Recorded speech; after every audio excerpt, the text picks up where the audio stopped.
Portland Aerial Tram is a form of aerial transportation that carries commuters from Oregon Health and Science University campus to the South Waterfront District and vice versa. The tram carries over 1 million passengers a year and is a very valuable form of transportation for the city. The Portland Aerial Tram opened in December of 2006 and took less than 2 years and around $57 million to build. It costs roughly $1.7 million to run each year, and passengers are charged $4.55 for a round trip, but is free for patients. Many people use this as a daily form of transportation and benefits many citizens. An aerial tram is a form of transportation that consists of two cable cars, which are cabins meant to hold passengers. These cable cars are attached to one or more track cables and a loop of cable. This loop of cable is moved by a motor, which pulls either cable car in the desired direction. The cable cars move in opposite directions. If one is going up, the other is going down. The Portland Aerial Tram has the world's largest upper tram tower at a towering 200 feet.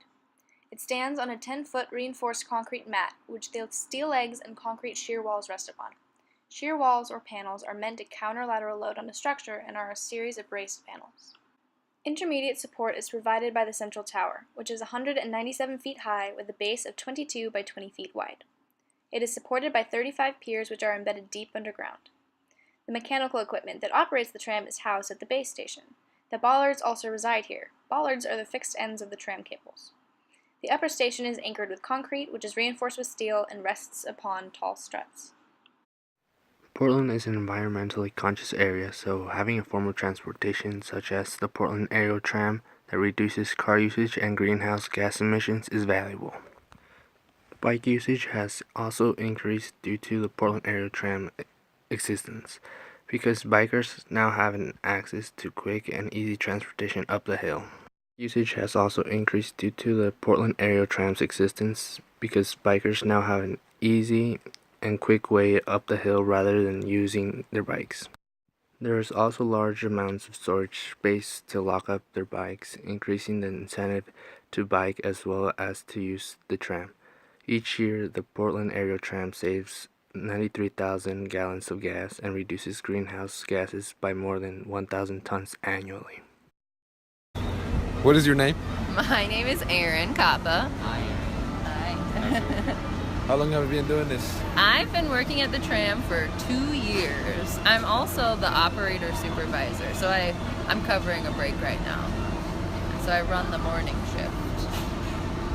Okay, I'm gonna jump into the serious questions. Yeah.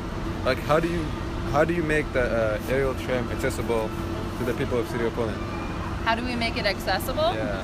Well, we run every 5 minutes, and our goal is to just move as many people as we possibly can. So the tram was built for the hospital, for the patients and the staff of the hospital, but then they realized after it was built that it needed to be accessible to the entire city. Why not?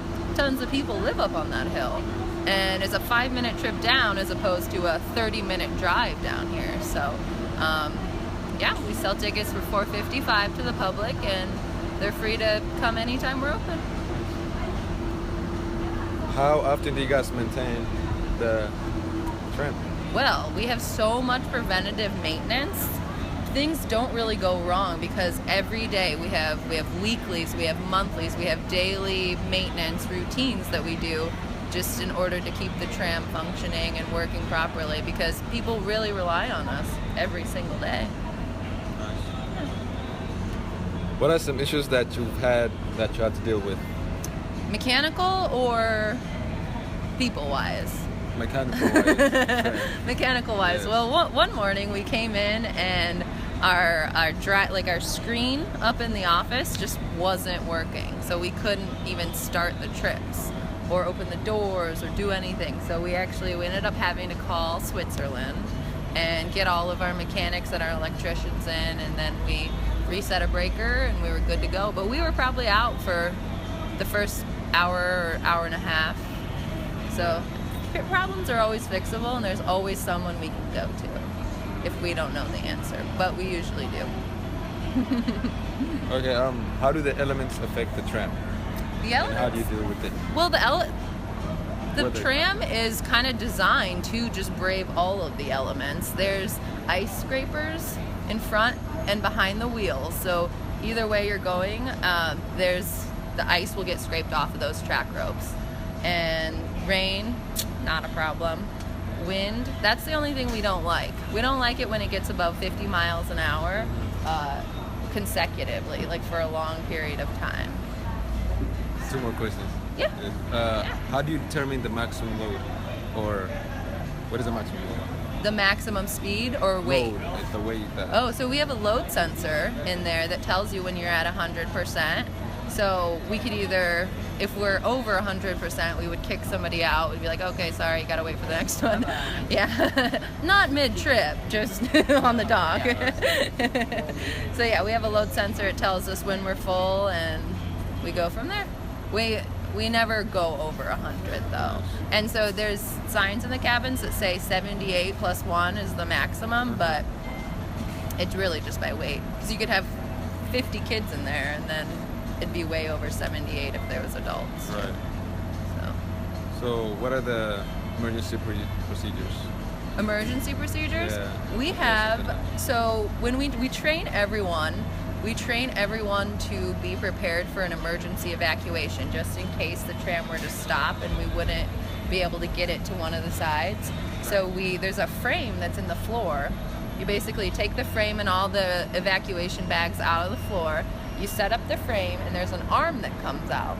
And then you put this pulley device on the arm. Oh, yeah. And then it's kind of like rock climbing almost. And then we put someone in a harness, we attach them to that rope, and then you would slowly just lower everybody one by one, and then you're trained to lower yourself too. Nice. And then everybody's out. So you said you were a supervisor, right? Yeah. Well, you're the top. So, I'm under the general manager, yeah. Oh, yeah. So what's your favorite part?